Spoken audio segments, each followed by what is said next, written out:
What do you think is going on in Baltimore with Lamar Jackson? It's been the most curious negotiation the past 3 years because without an agent, he's more than the agented players like Wilson, Murray, Carr, has really pushed for this Deshaun Watson deal to be a precedent. Mm-hmm.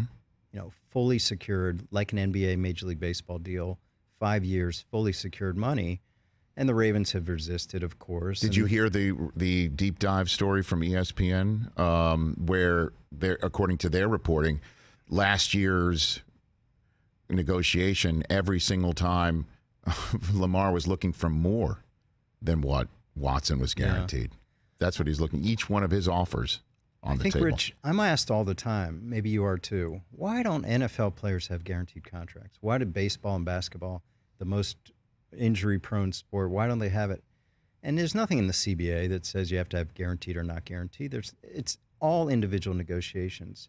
Now we have something that could push the envelope. We have Deshaun Watson. Say what you will about his situation, good or bad, but it's there. It's precedent. I'm a lawyer. Precedent. And Russell Wilson did a deal. It's kind of back to the old format, 1 or 2 years guaranteed, the rest on the come. Same with Kyler Murray.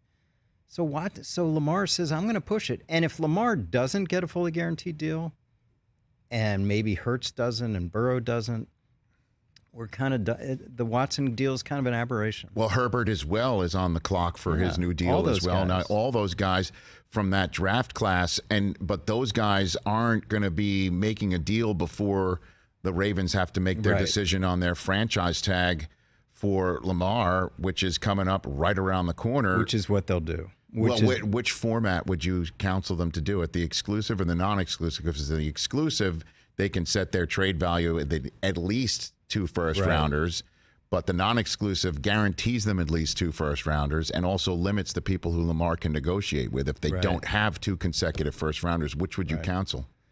Well, it's 13 more on the cap, $45 million versus $32 million.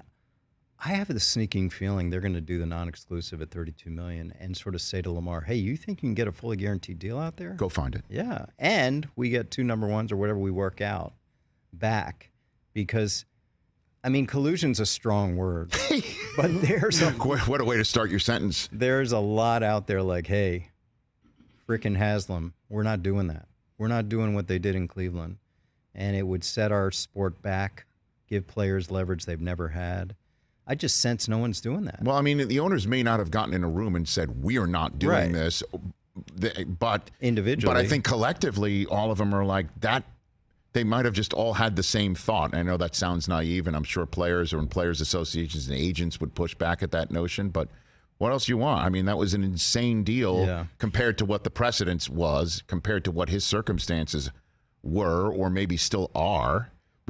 So I've talked to league executives, and they basically try to say because of his situation, almost because of his bad behavior, he was in this unique situation where the Texans didn't want him, and they had a sell-off, an auction with the Panthers and the Saints and the Falcons and the Browns. And the Browns were out. He's a Southern kid, wanted to go to Atlanta, New Orleans, Carolina. Then the Browns were in. And then the Browns signed him, and they were signed him because of that deal, because they just gave the agent the piece of paper and said, you do it. Catch the Rich Eisen Show every single day on the Roku channel, 12 to 3 Eastern, for free.